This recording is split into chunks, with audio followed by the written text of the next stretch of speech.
Bonjour à toutes et à tous, ici Christelle Barthes, votre coach booster de confiance préféré. Aujourd'hui, je voulais vous parler d'un ennemi de la confiance en soi. Est-ce que vous savez de quel ennemi je veux parler?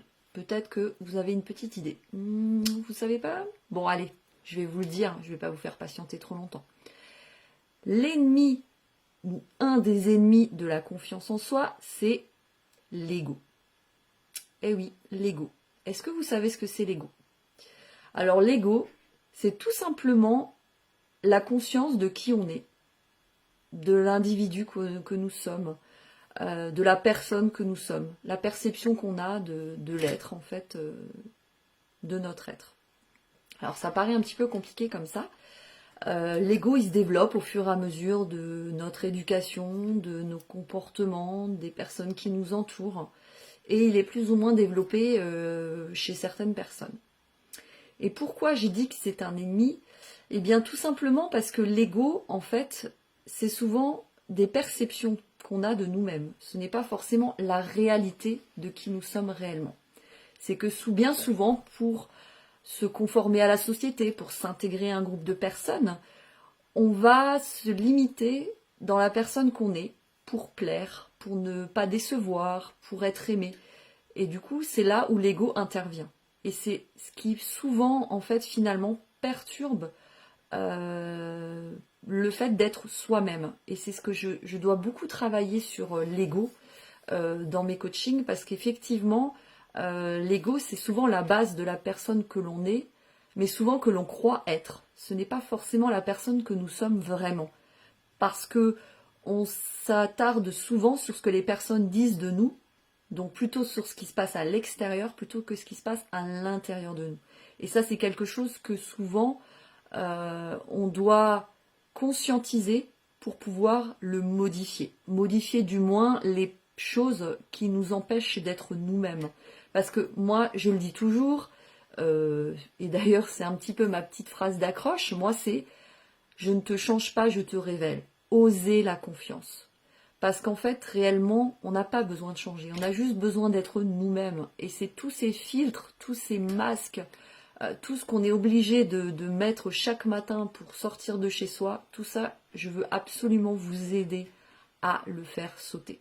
Parce que vous devez à vous-même d'être vous-même, tout simplement. Vous ne devez pas être quelqu'un d'autre. Vous êtes parfaite, vous êtes magnifique. Et c'est simplement qu'il faut en prendre conscience. Donc, l'ego. Alors, qu'est-ce que ça regroupe l'ego? Alors, il y a 5 comportements de l'ego, en fait, qui, en fait, rentrent en ligne de compte pour savoir le degré de confiance qu'on a. Parce que ces 5 comportements, souvent, baissent notre confiance en nous. Donc, le premier comportement qui est une composante de l'ego, finalement, c'est le contrôle. Vouloir tout contrôler. Ça, c'est vraiment, c'est de l'ego. C'est simplement, ça permet souvent de se rassurer, de ne pas, avoir de mauvaises surprises, par exemple. D'où le deuxième comportement, la peur. Ce qui engendre souvent le contrôle. En fait, c'est parce qu'on a peur. On a peur de choses nouvelles, peur de ne pas y arriver, peur qu'on nous aime plus si on fait une certaine chose ou si on dit certaines choses. Donc ces deux comportements-là sont souvent très très liés, la peur et le contrôle, parce que justement c'est parce qu'on a peur qu'on essaie de contrôler un maximum de choses pour justement ne pas avoir peur. Ensuite, le troisième comportement qui fait partie de l'ego, c'est en vouloir toujours plus. Pourquoi en vouloir toujours plus? Tout simplement parce que ça rassure la personne de vouloir toujours plus. Elle se dit que si elle en veut plus, si elle a plus d'argent, si elle est plus belle, si elle est plus riche, etc., elle sera plus aimée dans la société, mieux vue, plus considérée. En fait, c'est vraiment ça dans l'ego qui apparaît. Enfin, franchement, vouloir toujours plus, moi je trouve que c'est quelque chose de très humain, parce qu'en fait, on a toujours envie dans sa vie d'avoir une progression. On aime ne pas stagner, on aime toujours avoir mieux. Mais simplement, à un moment donné, est-ce que c'est réellement, tu en veux plus parce que c'est réellement ce que tu veux et parce que ça va vraiment t'apporter du bonheur, ou juste tu en veux plus parce que aux yeux de la société, aux yeux des personnes de ton entourage, tu vas être plus aimé ou plus mis en valeur. Voilà, c'est ça, je dirais un petit peu comme ça. Donc ça, c'était la troisième composante, le troisième comportement de l'ego. Le quatrième comportement, c'est la jalousie. Ah oui, la jalousie. Eh oui. Eh bien oui. Souvent, bien souvent, on jalouse les autres. C'est plus que de l'envie, c'est on voudrait être comme elle, on voudrait être aussi belle que cette personne, on voudrait être aussi riche que cette personne. Ah, cette personne, elle a plus de choses que moi, elle est mieux que moi, elle est plus gentille, plus sympathique. Mieux, mieux, mieux, mieux, toujours plus. Bah, ça, c'est une grosse marque de l'ego et c'est aussi une grosse marque de manque de confiance en soi. Parce que quand on sait qui on est, quand on sait ce qu'on est, on n'a plus besoin d'envier les autres et donc d'être jaloux, de jalouser ce qu'ils ont. Parce qu'en fait, finalement, on n'en a pas besoin. On est bien comme on a tout ce qu'il nous faut, on est heureux. Voilà, la jalousie n'a plus de sens. Donc voilà, un quatrième comportement de l'ego, donc la jalousie. Le cinquième, la critique et le jugement. Alors cela, effectivement, ça c'est, je crois que dans l'ego, je pense que c'est celui qui est le plus utilisé à l'heure actuelle, c'est la critique et le jugement.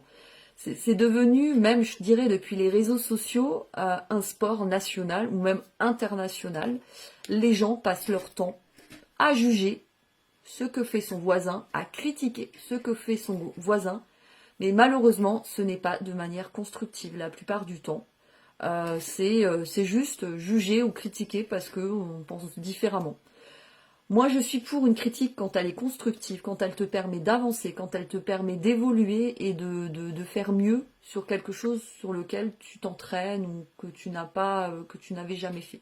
Mais faire juste une critique parce qu'une personne ne pense pas de la même manière que soi, ou simplement parce que, en fait, finalement, on critique souvent parce qu'on est jaloux, on juge souvent parce qu'on est jaloux, parce qu'on aimerait avoir la même chose. C'est tellement plus facile finalement de critiquer, de juger une personne, plutôt que de regarder ce qu'on fait chez soi et de rester à l'intérieur de soi plutôt qu'à l'extérieur de soi. Donc voilà les 5 comportements de l'ego, donc je les rappelle. Donc le premier, la peur, le deuxième, le contrôle, le troisième, en vouloir toujours plus, le quatrième, la jalousie, cinquième, jugement et critique. Donc voilà les 5 composantes de l'ego qui nous empêchent d'être nous-mêmes et qu'il faut travailler dans un coaching avec moi par exemple, pour pouvoir effectivement se détacher de cet ego et être plus en conscience de qui on est, de nous-mêmes, de vivre plus pour nous-mêmes, à l'intérieur de nous-mêmes et pas pour l'extérieur, ce qui se passe à l'extérieur. Donc, si vous avez aimé cette vidéo, je vous encourage à la partager avec vos amis, avec vos proches. Si vous avez besoin de me contacter, vous pouvez me contacter via Messenger ou sur ma page pro, effectivement. Vous pouvez également rejoindre mon groupe Confiance Infinie pour pouvoir partager toutes les petites astuces pour avoir plus confiance en vous au quotidien. Je vous remercie d'avoir regardé cette vidéo et je vous dis à très bientôt dans une nouvelle vidéo. Ciao, ciao!